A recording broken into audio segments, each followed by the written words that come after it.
Assalamualaikum warahmatullahi wabarakatuh. Apa kabarnya solih-solihah di rumah? Selalu tetap sehat ya, amin. Nah, untuk menghadapi kesulitan yang kita hadapi selama ini, maka Ustazah ingin memberi sedikit penyemangat, yaitu petikan Al-Quran, surat Al-Insyirah, ayat 5 dan 6 yang berbunyi, Fa inna ma'al usri yusra, inna ma'al usri yusra, yang artinya, maka sesungguhnya setelah kesulitan pasti ada kemudahan.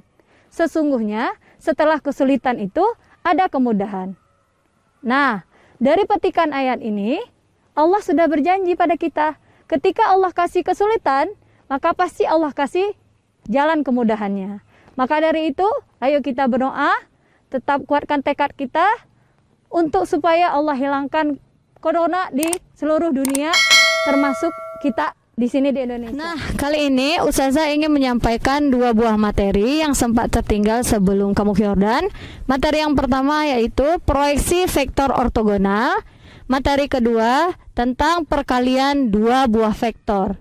Nah, materi proyeksi vektor ortogonal itu adalah proyeksi secara tegak lurus ya. Yuk kita simak materinya berikut ini. Proyeksi vektor ortogonal. Bismillahirrahmanirrahim. Kali ini kita akan mempelajari materi proyeksi ortogonal suatu vektor. Nah, asumsikan sembarang vektor A dan vektor B terletak pada satu bidang. Vektor proyeksi A pada B adalah vektor OC. Oke ya, kita buat dulu gambarnya. Nah, misalkan ini adalah vektor B, sepanjang ini adalah vektor B. Kemudian kita punya vektor A, nah sepanjang ini adalah vektor A, maka proyeksi vektor A pada B adalah OC. Nah, OC, di mana titik pangkal OC itu yang tegak lurus terhadap titik A. Nah, ini dia OC-nya. Nah, di mana pangkal dari OC, pangkal dari vektor OC itu garisnya tegak lurus terhadap titik A. Nah, ini dia, tegak lurus terhadap titik A. Jika yang ditanya ternyata bukan perpanjangan B dan garis vektor A itu sepanjang diperpanjang, maka yang paling ujung dari vektor A harus tegak lurus dengan garis yang ada di vektor B. Nah, itu adalah vektor proyeksi A pada B. Nah, langkah yang pertama untuk kita cari adalah kita harus tahu dulu berapakah panjang vektor OC.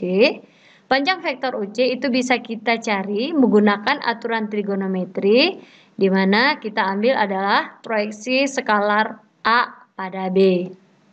Misalkan, ini kita punya panjang vektor OC itu sama dengan OA cos sudut yang diapit oleh vektor A sama vektor B.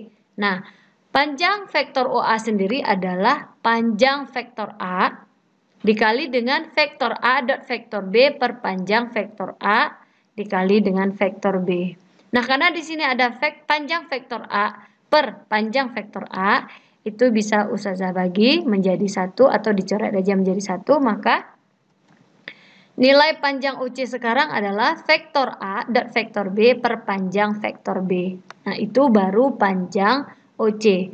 Nah, selanjutnya, kita misalkan definisikan ada vektor satuan U pada B.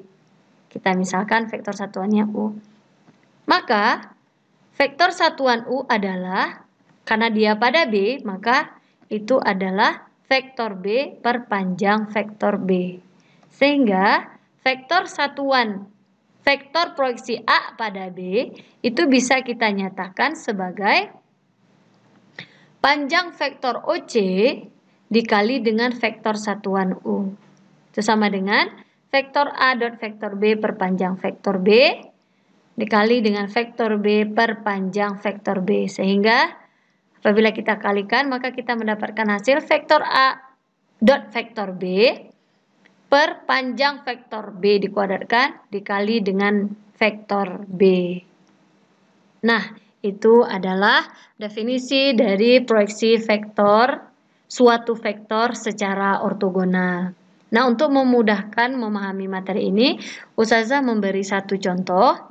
Nah, yaitu tentang diketahui sebuah garis melalui titik 00 dan 34. tentukan jarak titik 27 ke garis tersebut. Jadi yang dia tanya adalah titik 27, ini kita titik 27 kita anggap tadi sebagai pangkal dari pangkal dari vektor A, kemudian di garis B. Nah, garis B itu kita buat sepanjang sampai 34. Tapi ketika titik A-nya itu melebihi panjang dari vektor B-nya, maka mau nggak mau kita perpanjang vektor B-nya ya. Nah, ini bisa kita gunakan, kita bisa hitung menggunakan proyeksi vektor. Kita misalkan dulu. Misalkan kita punya vektor A 27, ini vektor A-nya 27, pangkalnya 27. Kemudian kita punya vektor B 34 definisinya.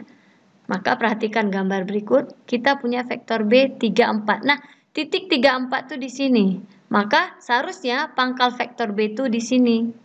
Tetapi ketika di sini, sementara vektor dari A ujung pangkalnya ada di sini, jika kita tarik garis itu dia tidak akan tegak lurus. Maka mau tidak mau vektor B Ustazah perpanjangkan sehingga garisnya tegak lurus terhadap vektor B tadi. Nah, ini dia vektor B-nya.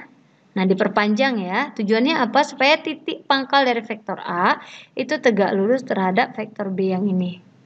Nah, oke. Nah, ini adalah vektor A-nya. Yang mau kita cari adalah garis yang tegak lurus ini. Nah, ini yang kita cari. Karena yang dia tanya adalah tentukan jarak titik ke garis tersebut.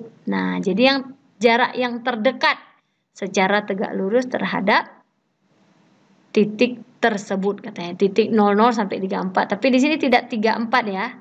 Nah, kan harusnya kalau kita mau cari kan begini ya.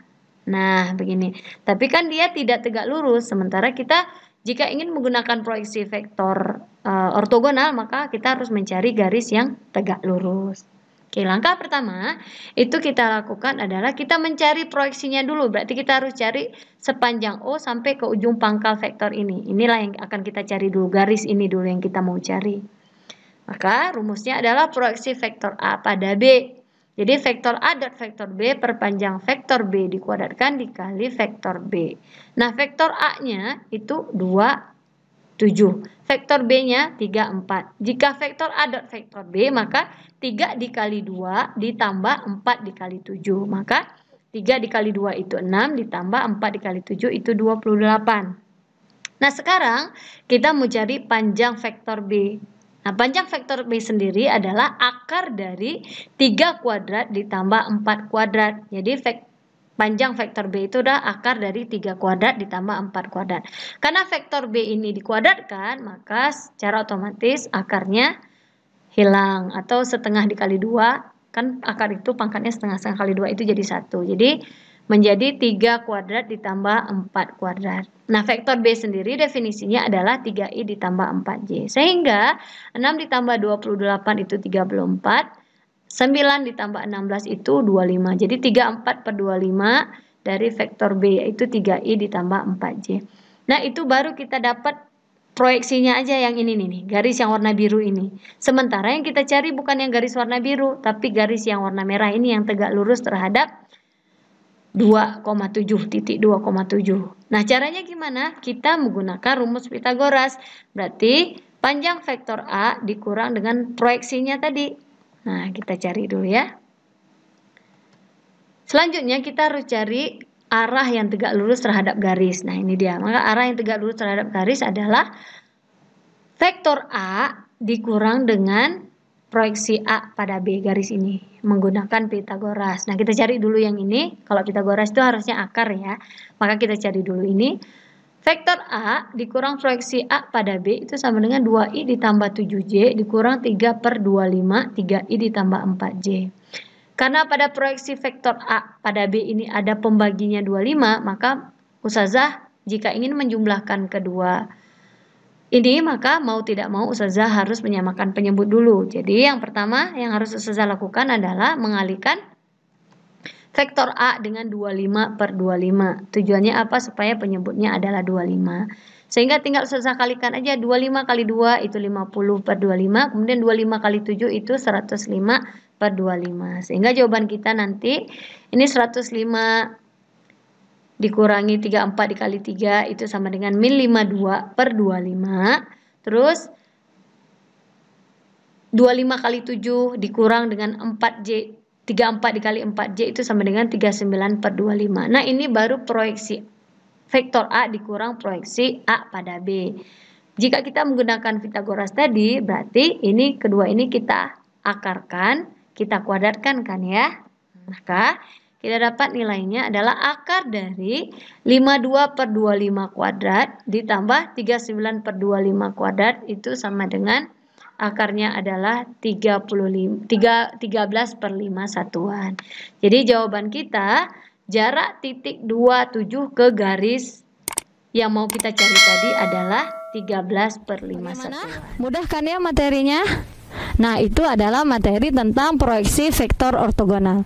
Sekarang Ustazah ingin menyampaikan tentang materi kedua, yaitu materi perkalian dua buah vektor. Yuk kita lihat materinya berikut ini. Hasil kali dua vektor. Kali ini kita akan belajar hasil kali dua buah vektor. Nah, misalkan vektor A itu isinya A1I ditambah A2J ditambah A3K dan vektor B itu B1I ditambah B2J ditambah B3K. Berarti vektor ini berada pada ruang ya, bukan pada bidang.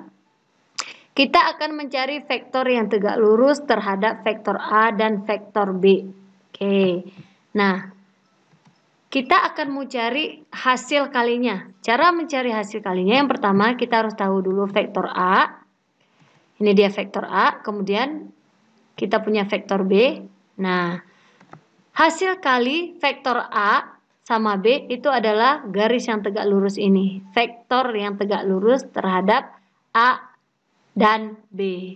Nah, itulah dia hasil kali vektor A cross vektor B. Nah, di sini diperjelas lagi. Garis tegak lurus pada kedua vektor sebagai letak dari hasil kali vektor. Jadi hasil kali vektornya itu adalah yang tegak lurus ini. Nah, yaitu vektor A kali vektor B. Nah, vektor A kali vektor B itu sama dengan determinan komponen A2, B2, A3, B3 pada vektor I ditambah determinan dari komponen A1, B1, A3, B3 pada vektor J plus determinan A1, B1, A2, B2 pada vektor K.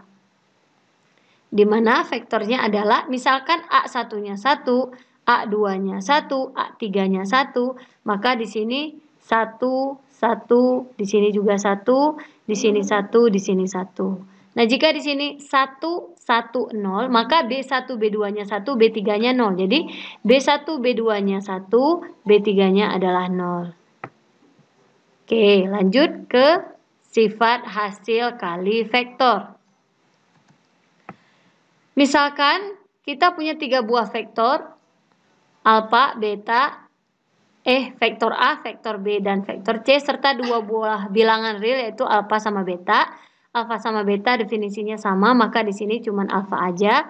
Berlaku sifat berikut. Misalnya alfa dikali vektor A cross vektor B, maka hasilnya adalah alfa vektor A dikali vektor B sama dengan atau sama dengan vektor A cross alfa dikali vektor B. Yang kedua, vektor A cross vektor B ditambah vektor C itu sama dengan vektor A cross vektor B ditambah vektor A cross vektor C. Untuk mempermudah, maka Ustazah sudah menyiapkan 1 buah contoh untuk kita bahas di materi ini.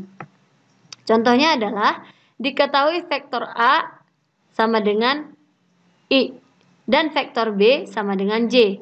Hitunglah hasil kali vektor A cross vektor B. Karena di sini hanya berisi komponen I dan pada B terisi komponen J, maka vektor A bentuknya adalah 1, 0, 0. Ingat, A1-nya 1, A2-nya 0, A3-nya juga 0. Untuk vektor B, karena setelah I, J baru K, maka I-nya yang 0, J-nya yang 1, K-nya yang 0. Jadi bentuk vektor B itu 0, 1, 0. Nah, kita menggunakan rumus hasil kali vektor tadi. Jadi vektor A cross vektor B itu sama dengan determinan A2, B2, A3, B3. I ditambah determinan A1B1, A3B2, B3J ditambah determinan A1B1, A2B2 dari vektor K. Jadi kita tinggal masukkan lagi. Ingat, vektor A tadi adalah 1, 0, 0. A1-nya 1, A2, A3-nya 0. Berarti A2-nya 0. Dan pada B ini, B1-nya 0. Tapi B2-nya 1. Maka B2-nya di sini 1. Ingat, pada vektor A itu A1-nya yang 1. Sisanya 0. Pada vektor B, yang 1 adalah B2. Sisanya 0. Oke ya? Nah, plus determinan A1-nya 0, B1-nya 0, A3-nya 0, B3-nya juga 0. J ditambah determinan A1-nya tadi 1, B1-nya 0, A2-nya 0, B2-nya adalah 1 dari vektor K. Sehingga kita cari determinannya. Determinan itu adalah diagonal utama dikurang dengan diagonal kedua. Jadi diagonal pertama kita kalikan dikurang dengan diagonal kedua juga kita kalikan. Jadi 0 dikali 0 itu 0, dikurang 0 dikali 1 itu 0. Jadi 0 kurang 0 adalah 0. Ditambah 0 dikali 1 dikali 0 itu 0, dikurang 0, itu sama juga dengan 0. Ditambah determinan dari 1 dikali 1 itu 1, dikurang 0, itu sama dengan 1. Jadi hasil kita adalah 0I ditambah 0J ditambah 1K. Atau bentuknya adalah 0 ditambah 0 ditambah K. Jadi hasil kali vektor A cross vektor B adalah vektor K. Jika kita bentukkan dalam bentuk kolom dengan dimensinya adalah ruang, maka bentuknya adalah 0, 0, 1. Demikian materi dari hasil kali 2 vektor secara cross product. Untuk melatih kemampuan pemahaman tentang proyeksi ortogonal vektor dan hasil kali 2 vektor anak-anak, maka Ustazah sudah mengirim LKS 4 di Google Classroom. Mohon diunduh, kemudian dikerjakan. Jika sudah selesai, kembalikan lagi ke Google Classroom. Gak usah khawatir, insya Allah WhatsApp Ustazah siap menerima jadwal. Tetap semangat, tetap jaga kesehatan, tetap menjadi anak yang solih-solihah bagi ayah bunda di rumah. Sampai di sini dulu. Assalamualaikum warahmatullahi wabarakatuh. Tetap semangat, tetap jaga kesehatan, tetap menjadi anak yang solih-solihah bagi ayah bunda di rumah. Sampai di sini dulu. Assalamualaikum warahmatullahi wabarakatuh. Bye-bye.